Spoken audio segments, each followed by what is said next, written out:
Hey, for all you banditos out there in Bandit Nation, got a special guest today. We got Brandon Barnes, who is a veteran and a CE retiree out of emergency management today, and a 10 handicapper golfer, which means he's like way better than I am, twice as good, according to the math. And he's going to take us through what's in his bag because it is considerably different than what's in my bag. So Brandon, please, say hi to the bandits and walk us through what you carry in your bag. All right, hi everybody. How is it? All right. Well, we want to start with the putter. Normal putter, a lot like everybody else out there. I've got the TaylorMade Spider.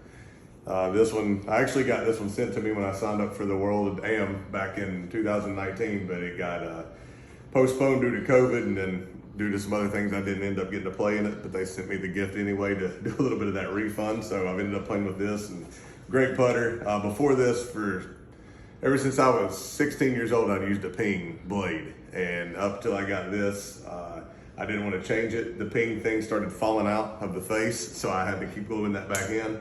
When I got this one, I went out and tried to practice a little bit of a difference between the mallet, but ever since I've got this one, I've putted a lot better with it. So I don't know if it was the club necessarily, but this is the preferred one I've got now.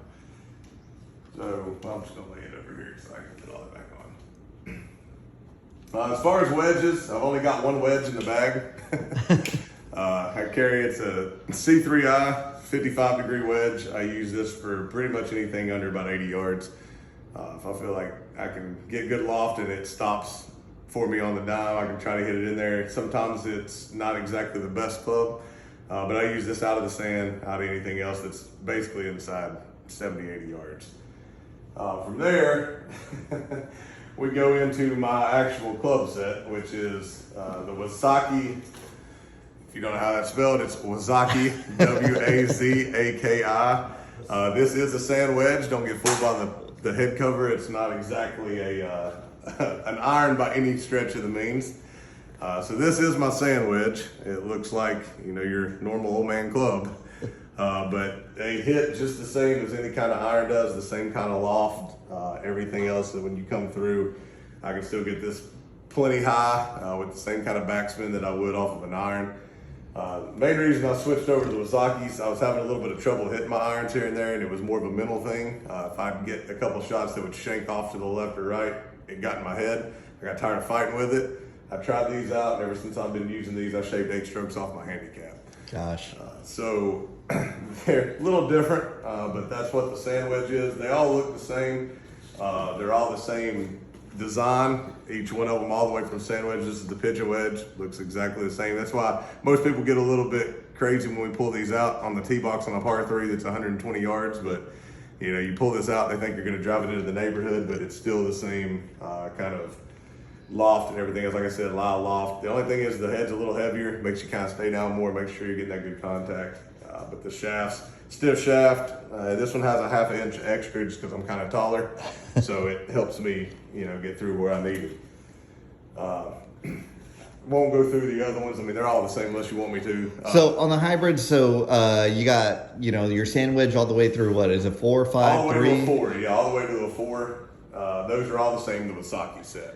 Yeah, that's crazy. I mean, I could imagine you pulling up to a par 3, like you said, and you looking like you're pulling out like a 7 wood or something. Oh, yeah. Anybody that hasn't played with me, you kind of see their face like, what's he doing? It's a par 3. Yeah, and typically courses don't start out with par 3, so they've seen you go off the tee with your driver, which we'll get to a little bit next. And can you kind of tell our all of the Bandit Nation out there, what's your average, like, say, drive distance?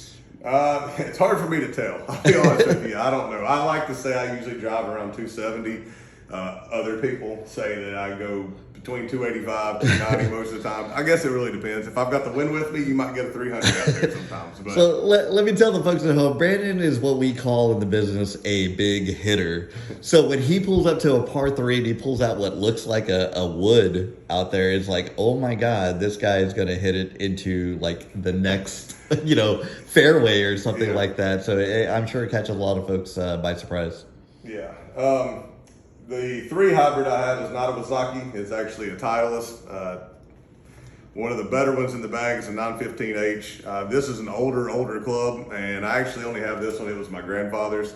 When he passed away a year and a half ago, I kind of inherited his clubs and everything golf related pretty much that was in there.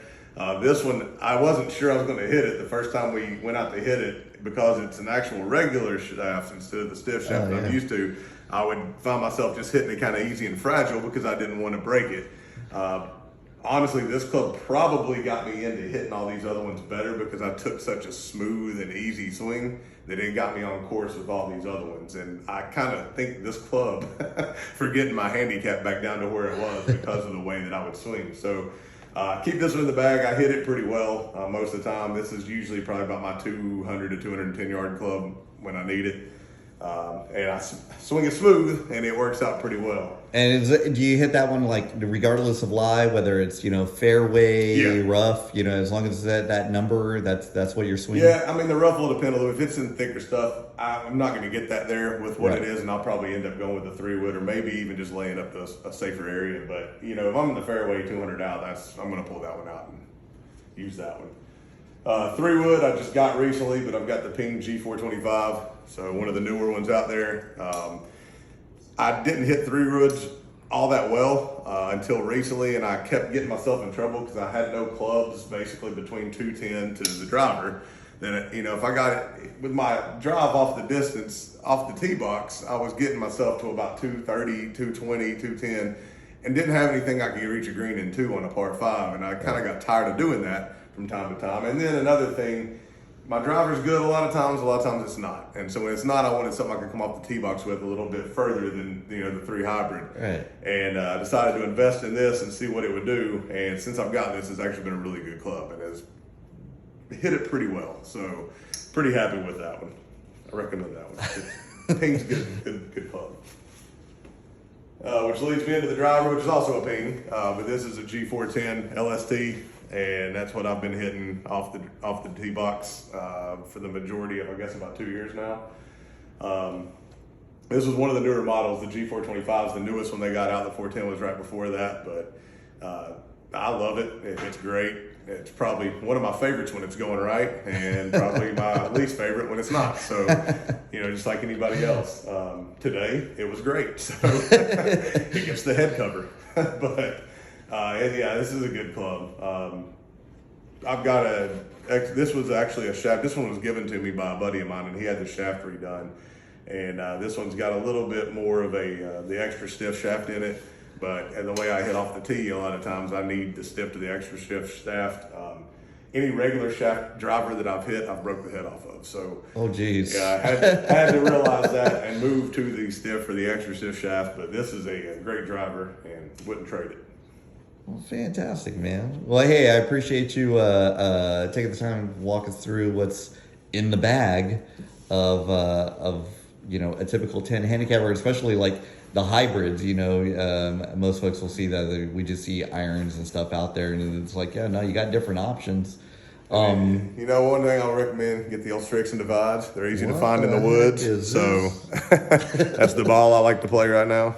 The red and yellow. Like that's like the real ball that's that real you'll ball. play? Srixon Q Star Tours, red and yellow, easy to find.